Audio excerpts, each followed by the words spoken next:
of the March starts. This is the old dog kennel, and I'm going to be showing you how to leash up the dogs and where the leashes are.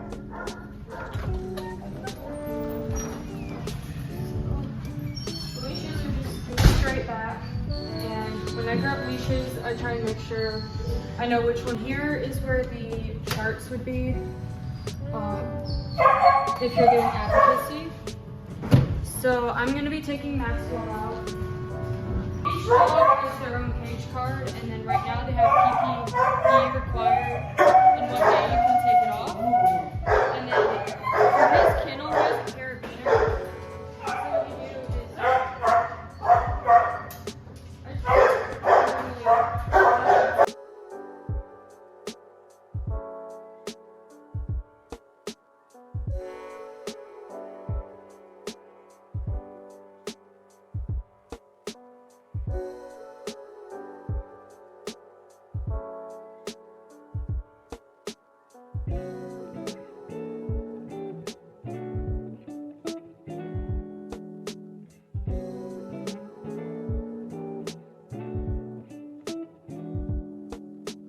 what we do is I'm in 3D22. Today I'm going to show you two methods of how to lead your dog properly.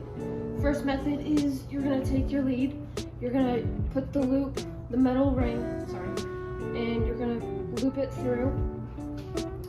We're going to stick it over the head, and then we're going to take the paw, and we're going to loop it through again, and then we're going to secure it, like that. And then the other method is going underneath the stomach. So you're gonna snake it through underneath.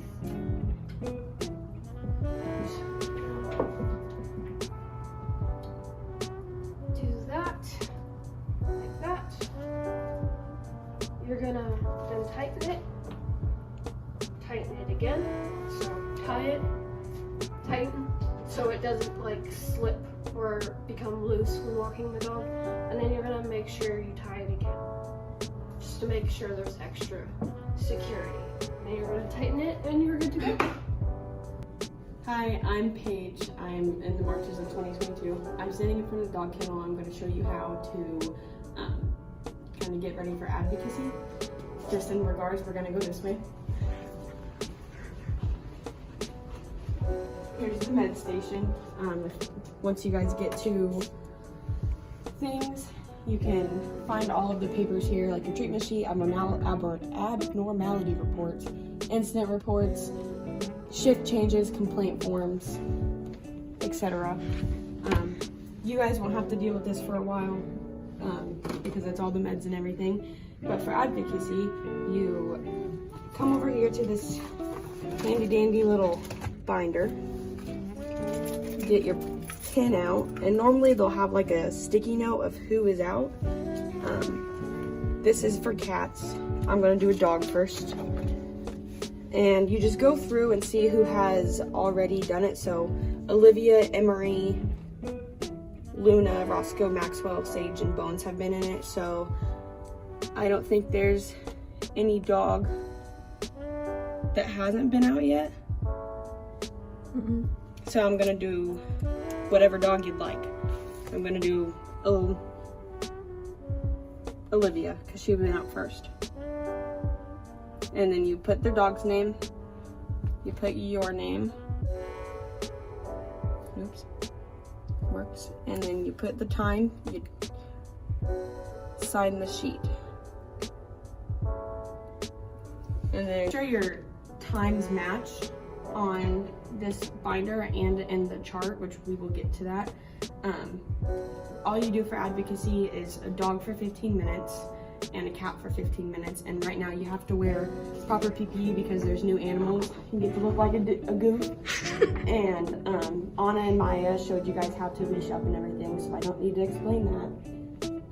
You do it on the day of your kennel, and you can do it any other day if you don't get to it on the day of your kennel, but definitely try to do it on the day of your kennel so you're the dogs can get out and the cats can get out and they're not stuck in a cage. No one wants to be locked in a cage for hours. Hello again. I'm going to be showing you where you can find PPE. There's several different locations for it, but this is where I get it most of the time. It's in the extra cleaning supplies right next to Cornell ISO behind laundry.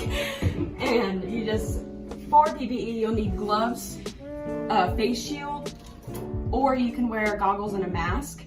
And be sure to have your lab jacket, and sometimes they have like blue gowns that you can put on if you don't have a lab jacket. But normally those are in here, but you might find them in surgery. You can also find gloves in surgery, as well as masks and goggles in there. You just throw this thing on, put your gloves on, like so, and then throw on a Hey everybody, my name is Caitlin. I'm part of the 3DV22 cohort. I'm going to be talking to you about dishes, where we keep them, how to wash them and everything. But first I'm going to show you where we get the towels. So I'm in the kitchen obviously, but we're on the old side of the kennel. So we're going to go over here, and this is our laundry room where we keep all the blankets, towels and stuff. Typically grab a big towel because we like to set them on there if one person's washing and then someone can help dry. All the dishes on this side of the kennel has to stay on this side. You can't take them over to the new kennel. You have to keep them on the old. So you'll go ahead and you'll wash your dishes. Pretty self-explanatory. Keep our Kongs here. I think someone else is talking to you guys about the Kong colors. They're kind of significant, but they will tell you about that. Here's where we keep all the cat bowls. So once they're clean, just put them in there. And then this bowl's already clean, but this is where you're going to keep all of the dog bowls. So let's put it away there. And then these spoons is what we use to scrape out the wet dog food, mix it all up, and with the Kongs, I'll go in this drawer right here, where you'll also find the lids that you put on the wet dog food that hasn't been used. And that's about it. This is the old side, just remember that. Hi, I'm Cheyenne. I'm from the cohort 3DV22. Right now we are in a new kennel. I'm going to be showing you guys how to do dishes and where you can find them over here. So this is a dirty dog bowl. We're going to be cleaning it.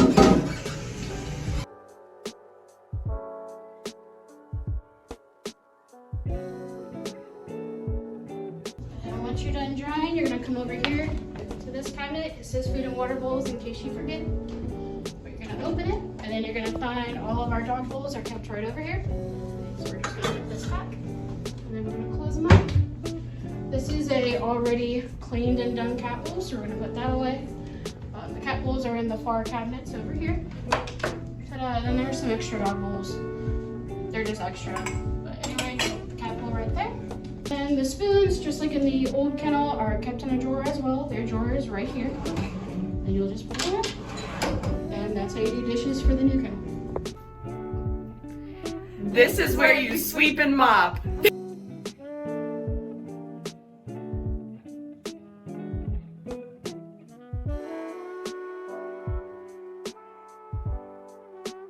Hi, I'm Abby, and I'm going to show you how to do one of the chores for kennel, which is going to be filling up the mop bucket.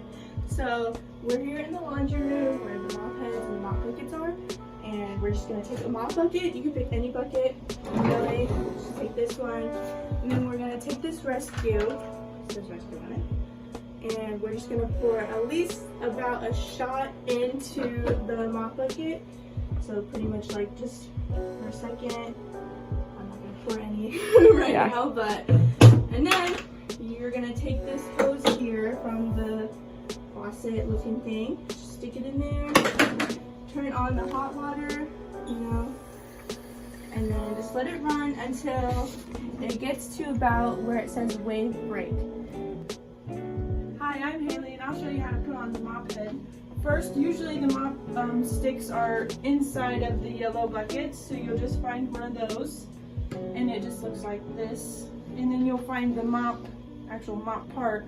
And what you want to do is you want to split it down where you see this seam on both sides, and then you'll kind of just want to stick it onto the mop stick as best you can, and then take the top part and close it down until you hear it click, and then you're good to go and you got a mop.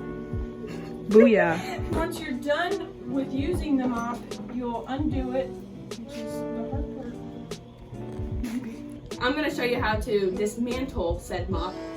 You're gonna go in here and there's a little part that you click down, pop it out and over, take the wet mop head off and throw it in laundry basket. I'm going to show you where to get the brooms and the dustpans. So we're by the laundry room now, where we just showed you how to get a mop bucket. And so they're going to be in here, and we're just going to get a broom and a dustpan. Thank you. Now, they're not always going to be in this closet specifically. They are constantly getting moved. They could be in the dog kennels or outside of the new kennel on the other side. So just be sure you're going to have to go on a little chicken run, you know, and find them, but they should be in there. But, and it's by here. Yeah, where the kitchen is and where you get those PPE. Corner ISO. Yeah. So this is the food boards. What you do is you grab a bowl from here. You grab as many dogs as are on this, and then typically you want an expo marker. You're gonna write the dog's name, and then it'll tell you the food type. So in this case, it says Lola is EN. So you just write Lola, walk over to EN, it'll label it right here, and then you put the correct scoop amount on it, and then the wet canned food, and then you just take the bowl, and you set it here and line it up and roll it over to the new dog kennel.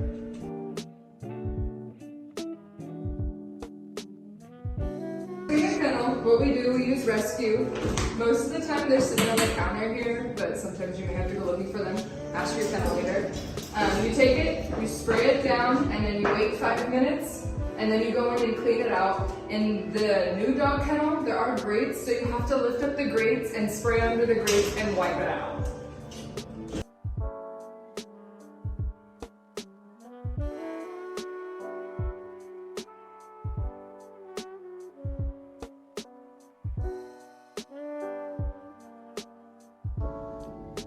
Okay, so first thing you're going to do is take out all the rolls from the night before. And then you'll take out this and their bed and along with their litter bin. Then you want to make sure that you sweep up all of the litter that's gotten all over the cage and spray it down.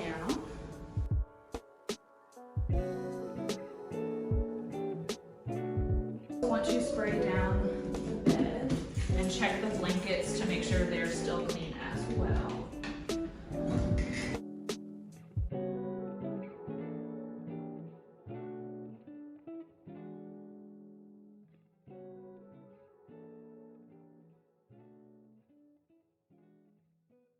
Food in the litter box, you want to make sure the litter box is on one side and your food bowls are on the other.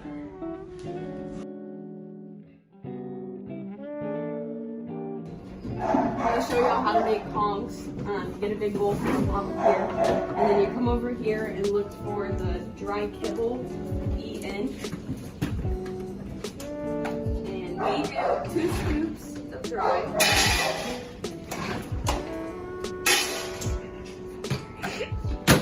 And then we do 1 can of wet.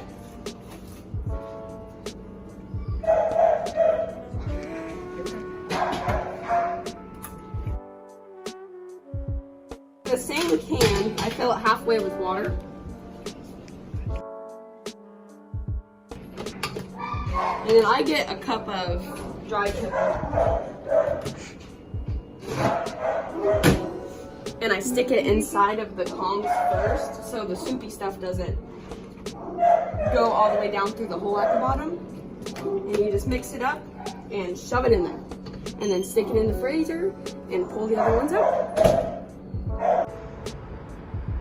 You should arrive to kennel whenever your kennel leader tells you to be here, and you'll go through these front doors.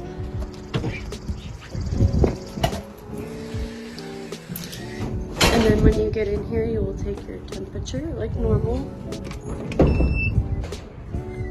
And then you'll meet in room 112 where your kennel leaders should be. This is the sign-in sheet that you're going to fill out when you first come into kennel. And at the top, you're going to fill out your name and what time you got there. And then also at the bottom, there's a tardy spot, and make sure you communicate with your kennel leaders as well if you are going to be late.